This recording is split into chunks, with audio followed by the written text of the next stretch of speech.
mu লেখা দরকার আছে কি বদলবো আচ্ছা বায়ুর সাপেক্ষে যদি কোনো প্রতিসরাঙ্ক ধরি বায়ুর সাপেক্ষে কোনো মাধ্যমের প্রতিসরাঙ্ককে কি বলা হয় পরম নাম শুনেছো কোনোদিন ভালো করে বুঝবে হ্যাঁ জবা জবা হ্যাঁ জবা জবার স্বামী কে আপন কে পর এদিকে দেখো 1 মিউ 2 মানে কার সাপেক্ষে কার প্রতিসরাঙ্ক আমি বায়ুকে ওটা ধরে নিয়েছি বললাম এটা এক নম্বর মাধ্যম আমি বললাম বায়ু আমি বললাম না যদি বায়ু হয়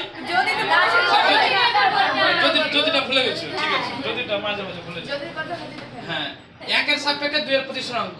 এটা জল এটা কাঁচ হতে তো পারে যদি এটা বায়ু হয়ে যায় তাহলে ওটা এক প্রতিসরাঙ্ক মিউ 1 টা 1 করে দেব আচ্ছা একের সাপেক্ষে দুইয়ের প্রতিসরাঙ্ক কত হয় হ্যাঁ মিউ 2 বাই মিউ 1 হয় ওটা পরের ব্যাপার আচ্ছা একের সাপেক্ষে দুইয়ের প্রতিসরাঙ্ক মানে এর সাপেক্ষে এর তাহলে sin i by sin r লেখা হয় না হ্যাঁ হবে এর সাপেক্ষে এর সমান sin i বাই এর সাপেক্ষে এর করতাম তাহলে কি হতো sin r বাই i তাই p ওটা পরের ব্যাপার তাহলে কার সাপেক্ষে কার ধরেছি আমি একের সাপেক্ষে হ্যাঁ ভেরি গুড আমরা একটু মডার্ন হয়েছি 1 এর সাপেক্ষে 2 ঠিক আছে আমি বাঙালি তো একের সাপেক্ষে 2 এর বলছি তোমরা একটু মডার্ন হয়েছো তো 1 এর সাপেক্ষে 2 এর কি লিখবো বলো sin i by sin i না ip এখানে ip হলো না ip বাই sin হয়েছে তো 1 মিউ 2 সমান কি হয় মিউ 2 বাই মিউ 1 নাম শুনেছো কোনোদিন আচ্ছা কত লিখবো sin ip থাক আর তাকে ট্রান্সফার করব ip তে কেন ট্রান্সফার করব কারণ সব সময় আমাদের ip পোলারাইজিং অ্যাঙ্গেল বলে দেয় তাহলে sin i এর জায়গায় কত বসাবো 90 মাইনাস ip sin আচ্ছা এখানে sin ip by sin 90 minus theta sin 90 minus theta কত হয়ে যাবে cos থিটা ভেরি গুড তাহলে কত হয়ে যাবে cos ip sin ip by cos ip tan ip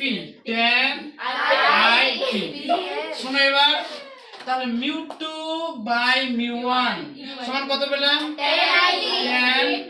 ip ভালো করে বুঝবে এটাই হলো ফর্মুলা মেন ফর্মুলা হলো এটা এখন এটা থেকে যদি আরেকটু ছোট করি মানে এটাকে যদি আমি বায়ু ধরে নিই এই এক নাম্বার মাধ্যমটা তাহলে মিউ 1 এর মান কত হবে যদি এক নাম্বার মাধ্যম বায়ু হয় লিখবো কি এখানে ধরে লিখছি আমি যদি এক নাম্বার মাধ্যম বায়ু হয় তাহলে মিউ 1 এর মান কত হবে 1 হবে আর মিউ 2 সমান মিউ লেখা দরকার নাই একটা মনে হয়ে গেল তখন ওটা কেন মিউ লিখব মিউ 2 লেখা দরকার নাই তখন মিউ 2 কে লিখবো মিউ তাহলে কত লিখবো বলো মিউ সমান tan ip আচ্ছা মিউটা কি বলতো দেখি মিউটাকে কি প্রতিসরাঙ্ক আচ্ছা একের সাপেক্ষে 2 এর প্রতিসরাঙ্ক না যখন এটা ধরলাম বায়ু তাহলে বায়ুর সাপেক্ষে প্রতিসরাঙ্ক বলবো আর বায়ুর সাপেক্ষে প্রতিসরাঙ্ককে বলা হয় পরম প্রতিসরাঙ্ক কি প্রতিসরাঙ্ক তাহলে এই মিউটা হলো পরম প্রতিসরাঙ্ক আচ্ছা আইপিটা কি বলতো দেখি সমবর্তন কোণ সমবর্তন কোণের সাথে ট্যান গুণ আছে না সমবর্তন কোণের ট্যানজেন্ট সমবর্তন কোণের ট্যানজেন্ট থেকে তো ট্যান এসে অঙ্কতে নাম শুনুননি আমি অঙ্কতে একটু কাঁচা সমবর্তন কোণের ট্যানজেন্ট সমবর্তন কোণের ট্যানজেন্ট কার সাথে সমান হবে কোন মাধ্যমের পরম প্রতিসরাঙ্ক